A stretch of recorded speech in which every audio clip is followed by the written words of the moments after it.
as Amy Goodman would say, speaking truth to power, campaigning for third parties, not just the Green Party, but the whole principle of third parties. We are in debt to him beyond anything we could repay. A warm welcome, please, to Ralph Nader.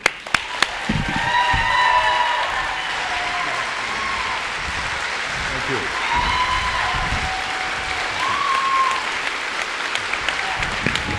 What a nice welcome here in Los Angeles. Thank you very much.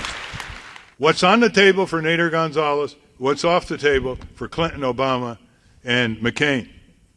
And just look at the difference. We call these three candidates the corporate candidates, whether they're Republican or Democrat. And here's just an example. The big HMOs and hospital chains and drug companies say no to single-payer national health insurance. That's full Medicare for all, great efficiencies, free choice of doctor and hospital. The majority of the American people say yes, and a new poll, 59% of physicians say yes. They want a single payer. Who prevails? It's the corporations. The corporations love a bloated, wasteful military budget because that's sales for Lockheed Martin, Boeing, Grumman. They love it. General Dynamics, the enormous waste. The first $9 billion spent in Iraq, they don't know where it went. The government doesn't know, Bush doesn't know where it went. Cutting a huge, bloated military budget is on the table for Nader Gonzalez. And that money goes back to public works. And those billions and billions of dollars should go back repairing America, the drinking water systems. Look at MTBA getting into your water. Now, we want some of that bloated military budget dollars to put in modern public transit, to put in upgrades for sewage treatment systems and drinking water systems and rebuilding clinics and schools and libraries, and no more tax money for commercial stadiums and ballparks. Okay, just quickly now. We say no to nuclear power, solar energy first. Clinton, Obama, McCain say nuclear power is on the table. Aggressive crackdown on corporate crime and corporate welfare. No, says Clinton, Obama, McCain. Oh, that would ruin their pipeline of money into their campaigns to go after the corporate crooks, throw them in prisons. When I was growing up as a boy in Connecticut, the Fortune 300 companies, the biggest 300, the CEOs were paying themselves through rubber stamp board of directors 12 times the entry-level wage. It's now between 400 and 500 times. In Walmart, they're working for $7, $8, $9, $10 an hour. The boss, the CEO, last year got between $11,000 and $12,000 an hour. Every hour. That doesn't count benefits and perks. These two parties have spoiled our government. They have spoiled our elections.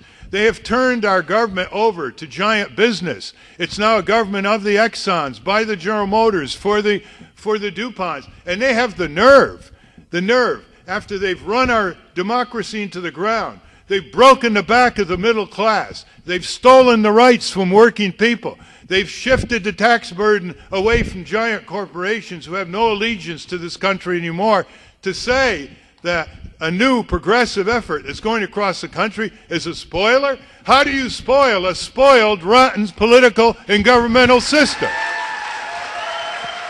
At a time when workers need more collective bargaining power because you've got multinational corporations that were born in the USA, rose to profit on the back of American workers, went to Washington when they got in trouble with their mismanagement, corruption, for a bailout on the backs of American taxpayers.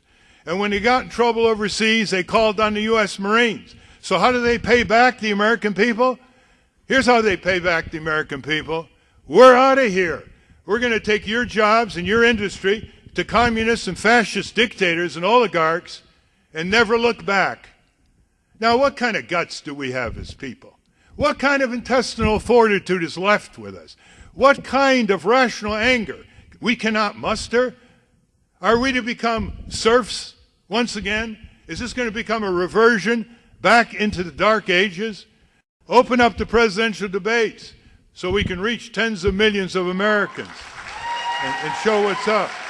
Why don't we tax things we dislike the most first before we tax human labor, before we tax the necessities of life in the stores that you go into?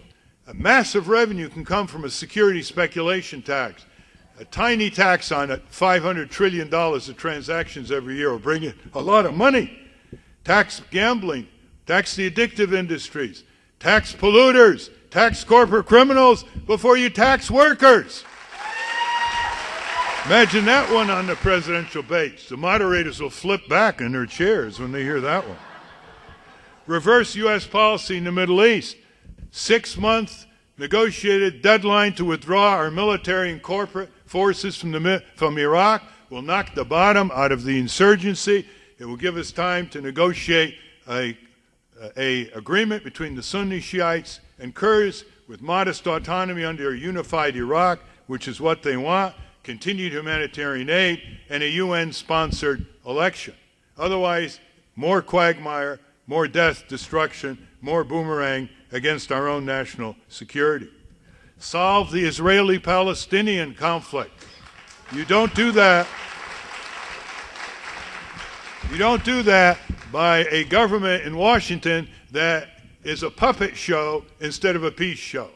A puppet show 100% supporting, with your tax dollars and all kinds of aid, the militarists, the hardliners in the Israeli government who want continued occupation and repression and colonization and water draws from the West Bank.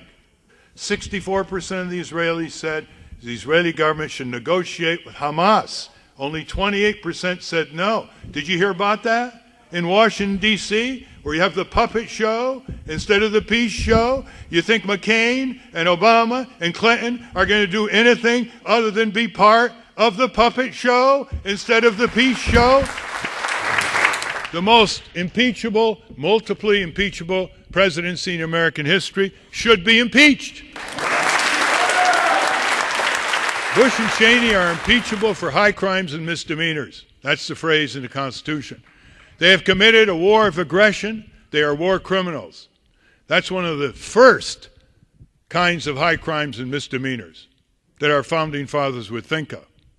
They never wanted the president to be able to plunge our country into war. That's why they gave the war declaration power to Congress, which Congress has abandoned again and again, most recently in March 2003, when the shock and awe, imagine calling shock and awe, missiles hitting a civilian city like Baghdad. Impeachable number 2, spying on Americans in the thousands without a judicial warrant. Impeachable number 3, torture, systemic torture, violating the Constitution, the U.S. Army Field Manual, and the Geneva Conventions. Number 4, arresting thousands of Americans without charges, putting them in prison without letting them to invoke their right of habeas corpus. Impeachment number 5, 800 signing statements by Bush, more than all other presidents combined before him, where he basically signs the bill Congress sent him, says, I'll decide whether or not I'm going to avoid it.